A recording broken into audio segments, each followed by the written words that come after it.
So what do we have this time? Anything interesting? Anything scientific? Anything educational? No, it's Mr. Doesitaddup101. I mean Mr. Doesitaddup101. Damn it. While I still patiently wait for a video reply from Mr. Mr. Doesitaddup101, I decided to make another video debunking his, well, garbage. This time we test his knowledge about, well, scientific theories, what they are and what they aren't, and, well, speciation. Because this is a video debunking his knowledge about speciation and consequently evolution. Yes. A lot of people say that 99% of scientists believe that the theory of evolution is correct, therefore it's meaningless to discuss evolution. Now, again, I do not agree. Even though 99% of scientists may agree that the theory of evolution is correct, 1% do not.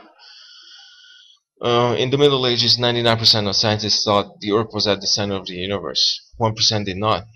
It was Galileo who was the 1% who did not agree that the Earth was at the center of the universe, and he turned out to be correct.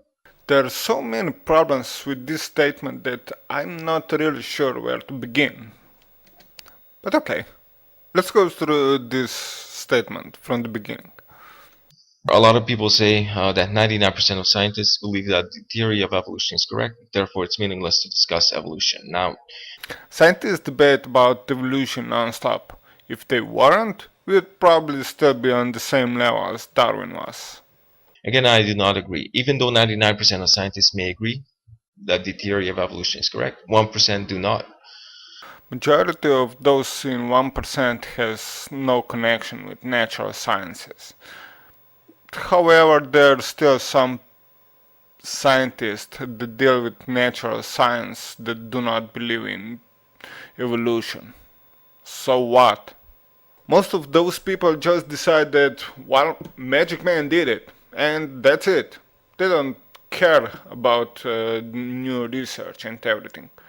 But they still call themselves scientists, even though scientific circles do not accept them as one. In the Middle Ages, 99% of scientists thought the Earth was at the center of the universe. 1% did not. It was Galileo who was the 1% who did not agree that the Earth was at the center of the universe, and he turned out to be correct. For that statement to be true, we have to completely ignore that there was no modern science in the Middle Ages. But not just that, we also have to accept that Galileo Galilei was the first person that predicted heliocentric system, but he wasn't. The idea about heliocentric system was floating around for 2500 years or something like that.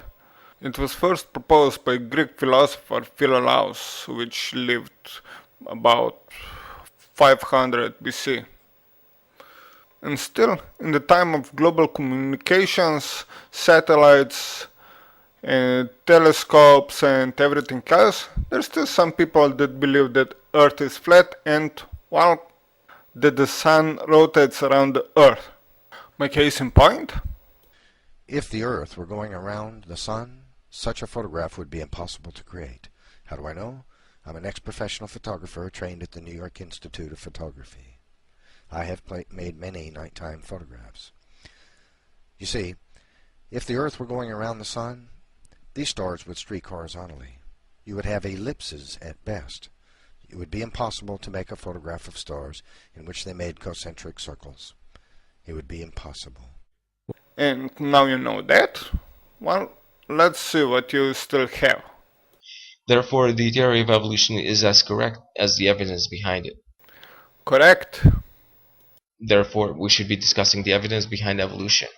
Yes, let's discuss the evidence behind evolution. Now, science was meant to be discussed and debated.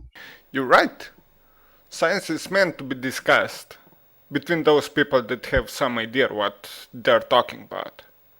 And not between people that have absolutely no fucking idea what science actually is. Theories were meant to be discussed and debated. Science is not dogmatic. Therefore, Science is evidence driven. If you don't have any evidence, then you have no comment in science. I'm following good science by debating and discussing the theory of evolution.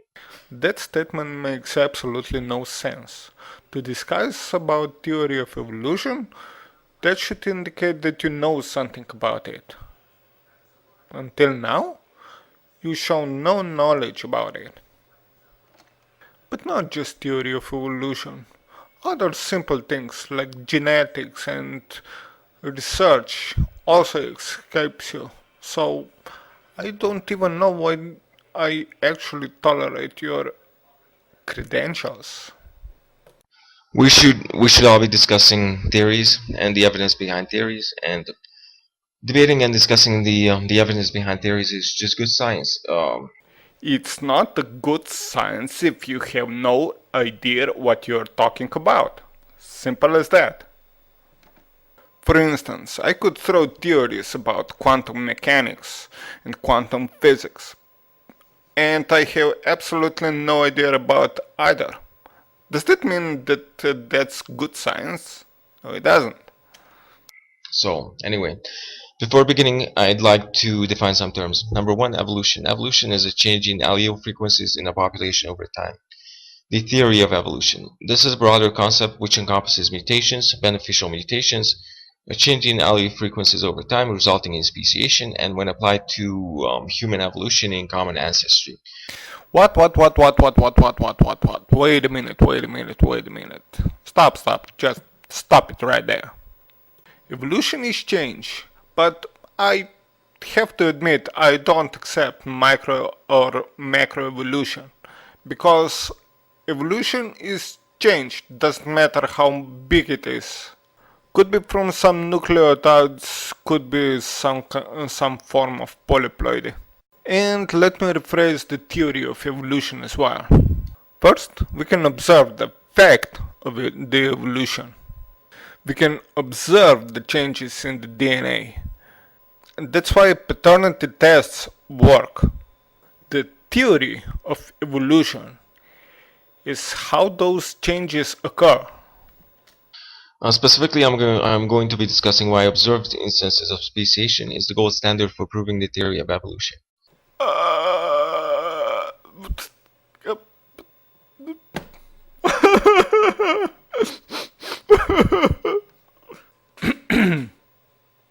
Who said that speciation is the gold standard for proving the theory of evolution is correct?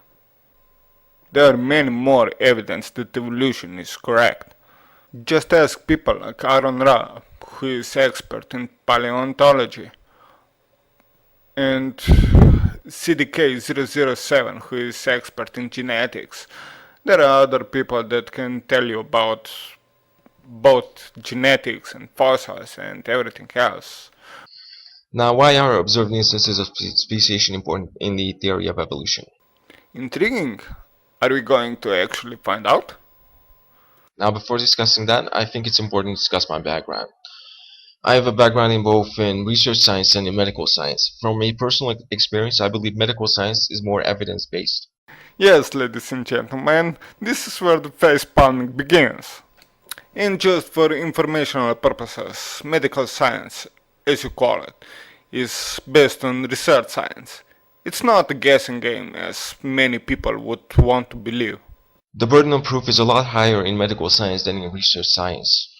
Oh, that explains why you don't do any kind of research. Oh, I get it. Okay.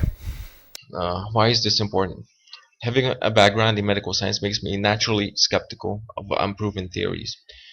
Whoa, wait a minute. You said you're a naturally skeptical person. And first, I have no idea what that means. Second, why do you believe in a 2000-year-old book which provides no evidence for any kind of existence of any kind of deity? Or does that make sense? That is, theories which have not been tested in the real world. This is what I mean. Theoretically, there's a cure for cancer. Theoretically, there's a vaccine for HIV. Theoretically, there's a cure for HIV. theoretically, there's a cure for multiple sclerosis, for Huntington's disease, or any other disease one can name.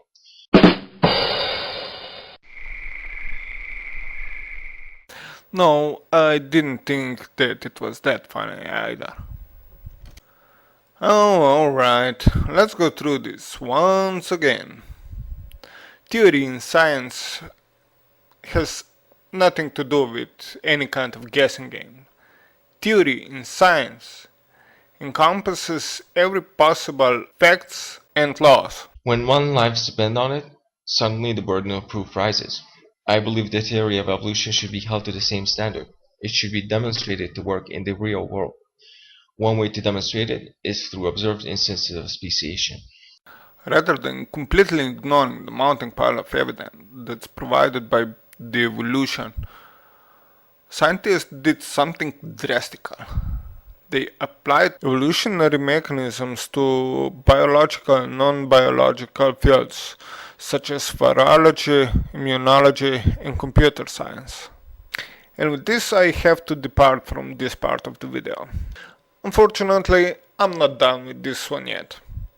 There is another part of the video about, well, speciation, but it's much dumber than this part. And unfortunately, I cannot give you the time frame when the next video is coming out, because I have biology to study and other things.